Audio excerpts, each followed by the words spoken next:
Masarap to. I died. This kamoteng kahoy is so good.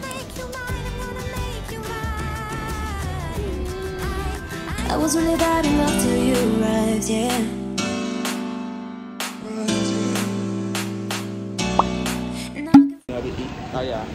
Good morning, everyone. Today is January 8th, and it's already 10:30 in the morning. It's another day, another gala in Osaka. And ang itinerary natin for today is Karomon Market. So, yung Karomon Market is like Tsukiji Market of Tokyo.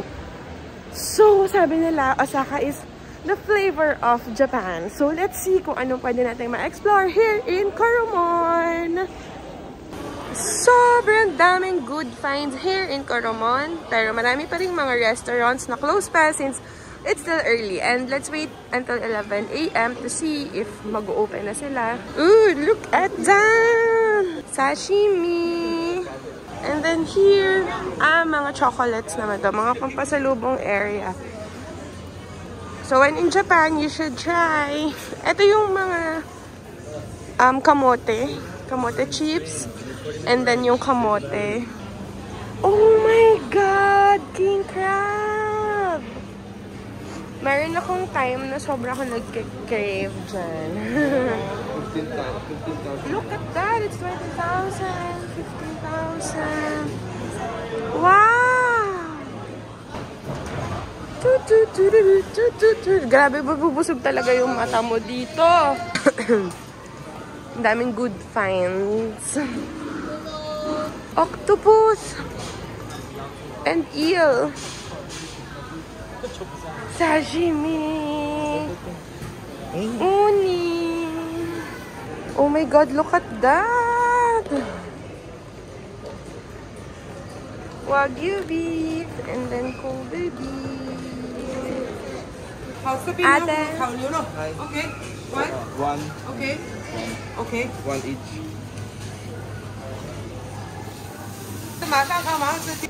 Asa yung Sagyu and Wagyu? Sagyu and then Wagyu. Okay. Let's try. Let's eat. Come on. It's in the corner. This is Wagyu. Wagyu.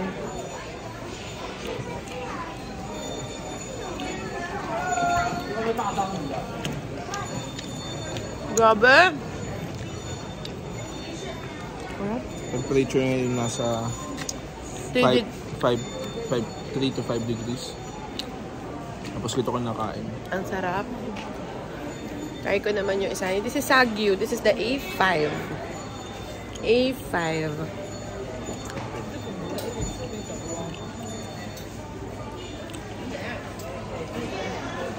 Masarap to. Yeah.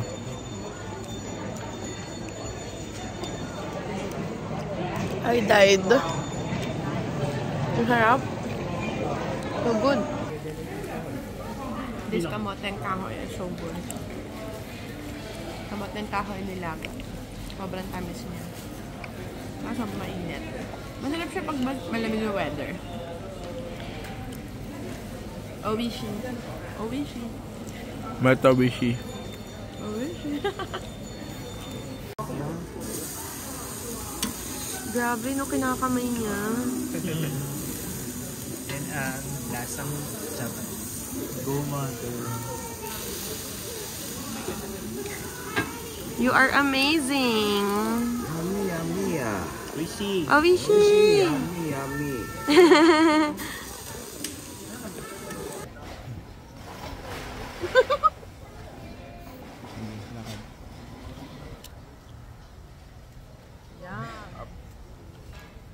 Potato, crabs, and corn.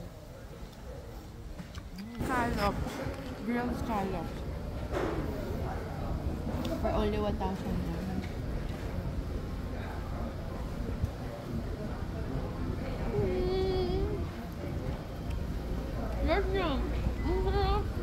Good morning, amazing people! So today, our last day here in Osaka and we're going to Tokyo. So we booked a Shinkansen or a bullet train going to Tokyo. Tapos, from there, so baba kami Shinjuku and all. So we're here in Osaka para mag-ride ng Shinkansen or ng bullet train. Pero we're killing time, so andito lang kami sa McDo. Actually, nasa Manila pa lang, lagi na sinasabi ni M na gusto niyang mag-McDo. So, ayan. Finally, nasunod din yung gusto niya. Nakapag-McDo siya.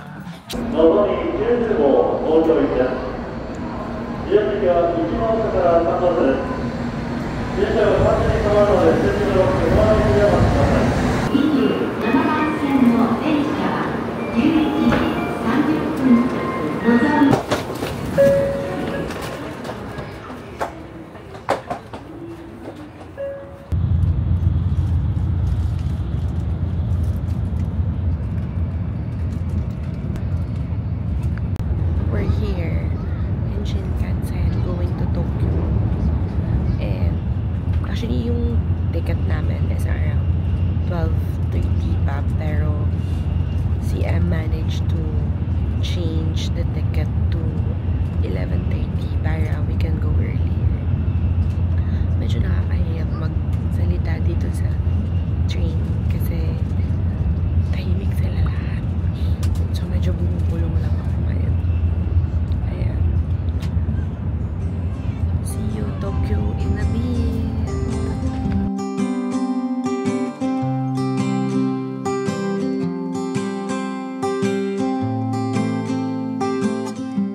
Welcome to Tokyo!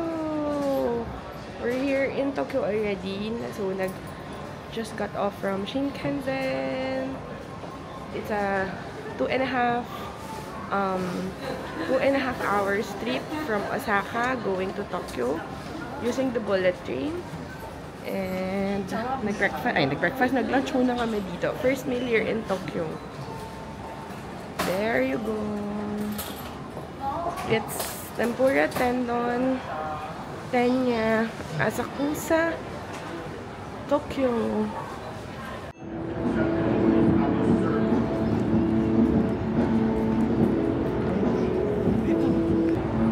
But the reality of traveling.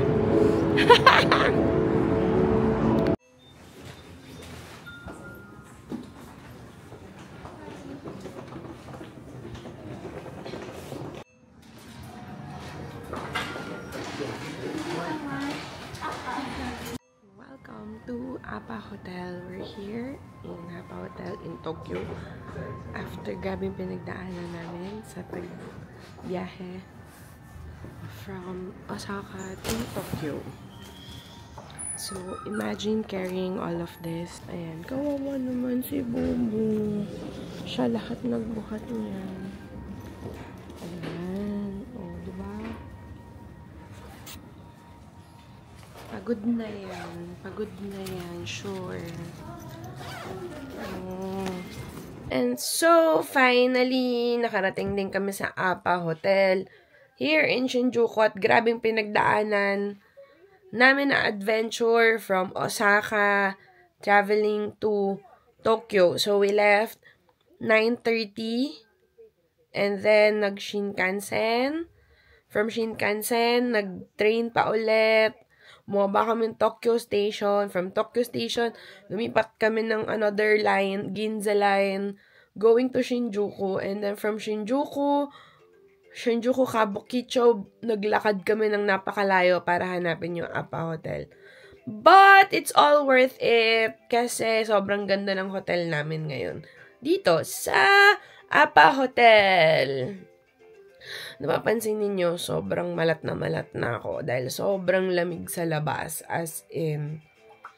And, nagpunta rin naman ako dito ng ngongo, ng may ubot sepon. So, hindi lang talaga siya gumaling. And yeah, that's it. More videos here in Tokyo. And see you.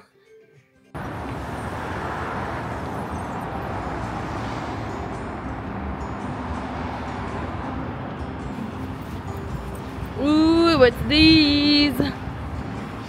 Wala kang nakikita? It's not the obvious things. We're going to the biggest Uniqlo NGU here in Ginza. So, 8 floors siya ng Uniqlo and GU. Actually, titingin-tingin lang. Let's see kung anong ino-offer ng 8 floors na GU and Uniqlo. Grabe, ang gaganda ng mga display dito sa Ginza. Grand Seiko, Gucci,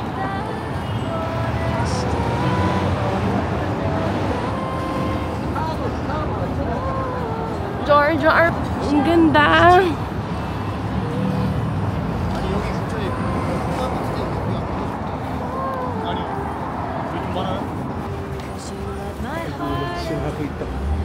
Onitsuka.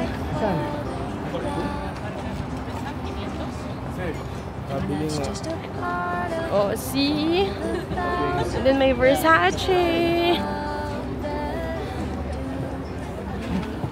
Ito ang ganda, oh. Seiko House of Ginza.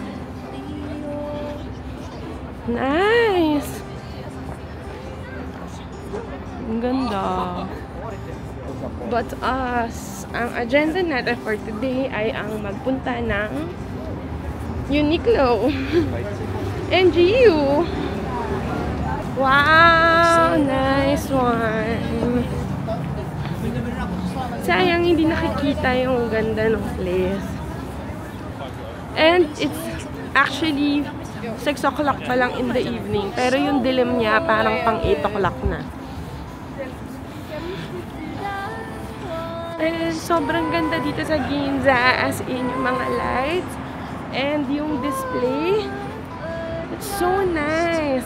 Mga fancy brands yung mga nandito. We're not into those kinds of brands naman, pero sobrang ganda lang niya ang tignan. And masarap siya sa eyes kasi madaming ilaw, very fancy yung place, yung mga display. Very creative. Ayun. Uniqlo. Okay, let's go.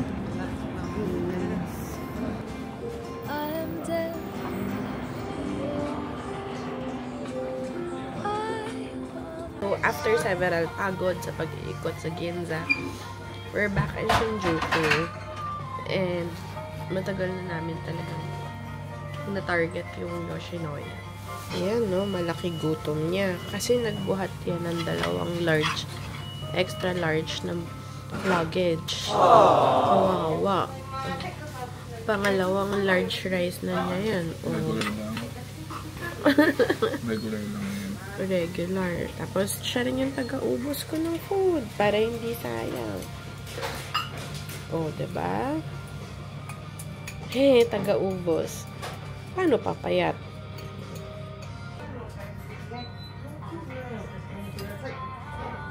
Mukbang. Sarap ka. Yun, no? Oh, pa! Yung order niya is beef galbi set. And for the 2 of us, yung bill namin is 1816. That's for 2. Ang dami niyong buto.